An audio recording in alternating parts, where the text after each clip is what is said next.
Amy, the answer to your question, when did I first know that I wanted to become an author, has a little bit of a different beginning for you.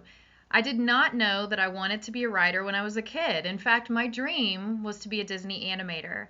My mom would take my sister and I to the library, usually every week, and this is embarrassing to admit for an author, but instead of going to the fiction section, I would head for the art books. And I would pull down these massive Disney animation and art history books, pull those down from the shelves, stack them all around me, and sit right there in the aisle and read and look at those beautiful pictures in the books. And I fell in love with visual storytelling. Now, it wasn't until college that I realized that these hands are not very good at drawing. So I probably was not going to have the dream of being a Disney animator.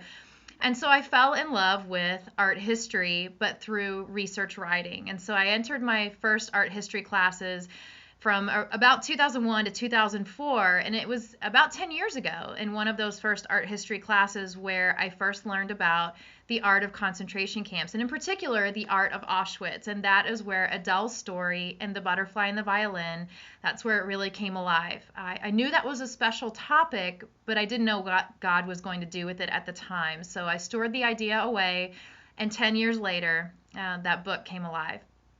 So a little non-typical for you, didn't know from early childhood that I wanted to be a writer.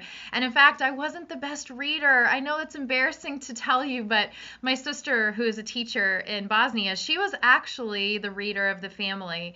And I'm going to tell your readers something that not many people know about me, and I'm embarrassed to say it, but when I was young, I used to always read joke books. I loved Calvin and Hobbes, and I loved Garfield, and my mom would tell you to this day that I would go around and even tell jokes to complete strangers because I loved joke books. So it's not exactly classic fiction, but I will tell you that I love Dickens and I love Austen now, but I didn't when I was a kid. So that's the answer for you.